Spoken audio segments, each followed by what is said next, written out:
Okay, so we are here to do our EBA remediation. We have looked over all of your comments, and I'm going to start with source number 2, which is Siller and Sigmund from 2002. So our issue here was that we really didn't link it back to Perryman well enough. So Siller and Sigmund were really looking at caregiver synchronized behaviors to a child's attention, and that relationship to the child's language development. So that really makes sense because to include in the Perryman article, because that really is the foundation of the Perryman article, since they studied follow-on comments and language development. So that really is the relevance of including that. So for source number 3, Siller and Sigmund studied early and middle school age children with ASD as opposed to Perryman et al. Who studied toddlers. But both studies examine the change in language abilities over time by measuring parent follow-in talk or parent responsiveness as an indicator. And then the Siller and Sigmund article also had an additional indicator of children's responsiveness to others' bids for joint attention.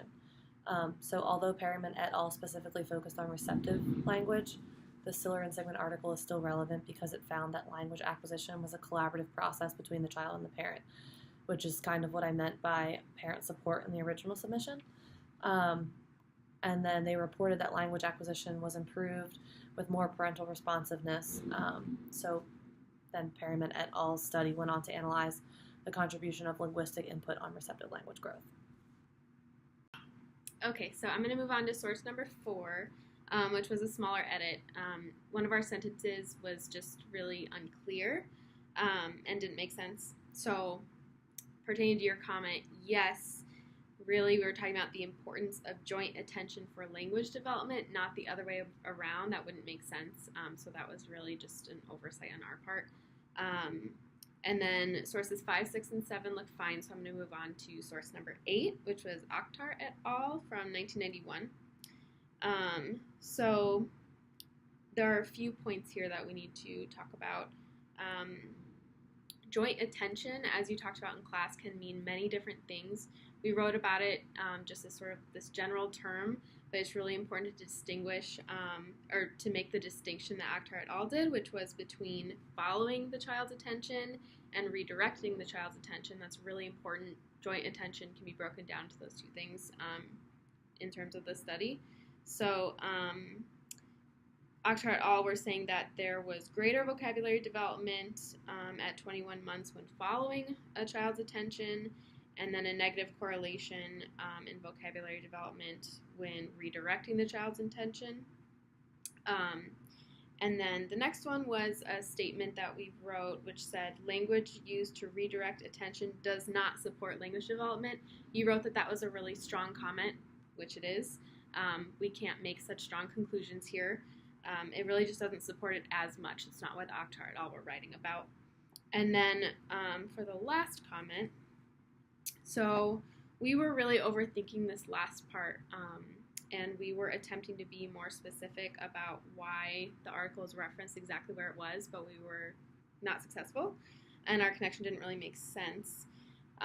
So to correct ourselves, the information in that first paragraph did not go against Perryman's hypothesis. That's not accurate. They're just discussing attention-shifting language, which is related to Perryman's focus of follow-in language. So it's all relevant. They're not going against what Perryman et al. Is saying. It's just, as you said, a different side of the same coin. As mentioned before, what we found we struggled the most with in this assignment was summarize the findings and then relating them back to the Perryman et al. Article, so the central idea that was being discussed in the article. For example, in source number 9, Landry and Bryson found that children with autism have deficits in attention following and shifting attention, but we didn't relate this back to Perryman et al. So now looking back, I realize that Perryman and all used Landry and Bryson's findings to justify their claim that children with ASD have deficits in joint attention, which is why they would have a hard time following an attention shift. And if language learning requires children to shift their attention, children with ASD are likely to have a really hard time learning that language. Difficulty in shifting attention may lead to limited opportunities in following comments from parents, which may lead to limited exposure to expand the child's receptive language skills. The findings by Landry and Bryson are similar to Zagenbaum and All's finding, and they found their findings help set a strong foundation for Perryman and All's claim that visual attention and attention shifting is extremely important for the child's ability to learn a language. Although Zagenbaum discussed both expressive and receptive language skill, and Perryman and All just discussed receptive, the findings by Zagenbaum also support Perryman and All's overall findings. So in source number 11, in the year-long observational study by Adamson et al., they observed the interactions of normal developing toddlers, toddlers with ASD, and toddlers with Down syndrome, and their interactions with caregivers. And these observations help document how joint attention developed over time between the child and the caregiver, as well as how different levels of joint attention predicted language outcomes. And the children with ASD in this study showed consistent deficits in coordinated joint attention, and they reported that when children were engaged with an object but not actively with the caregiver, differences were shown in expressive and receptive vocabulary. So then Perryman et al. Made a claim that children with ASD have joint attention deficits, thus making them more likely to have a hard time attention shifting. So since language learning requires children to be able to shift their attention, children with ASD would likely have a hard time learning that language. So for source number 12, I think I spent too much time talking about the methods of the study, which is important, but in this case, I think it made the paragraph unfocused and a little confusing. So these findings by Happe and Frith, that children with ASD have difficulty with attention shifting and difficulty in joint attention provide support for Perryman and All's claim that joint attention and shifting attention plays a crucial role in a child's ability to learn the language.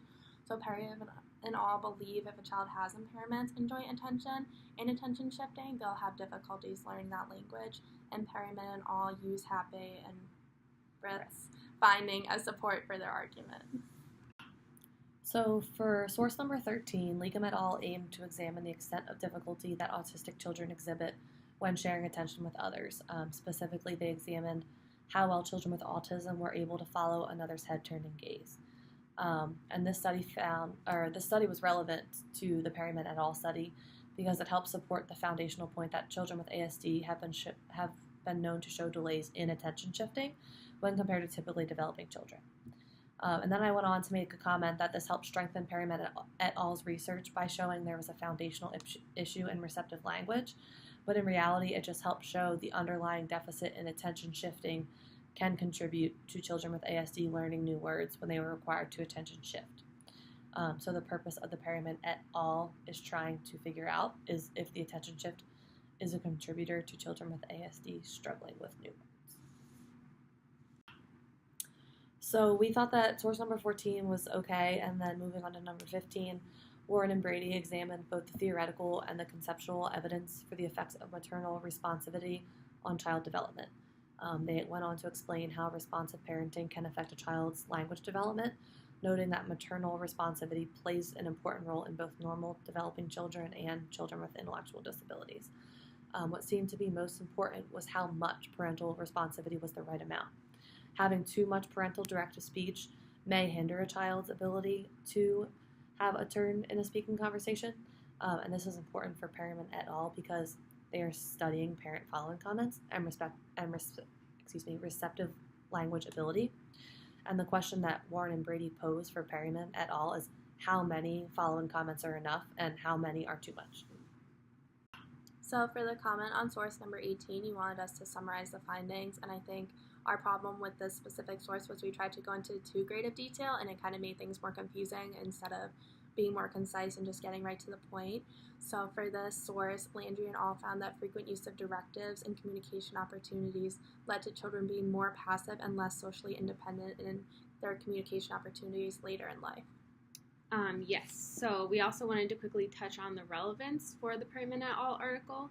So, is it Landry et al.? Is that right? Yeah. So they really saw that more directive language means, it was correlated with less social and cognitive independence later in life, And so that really validates why Perryman et al.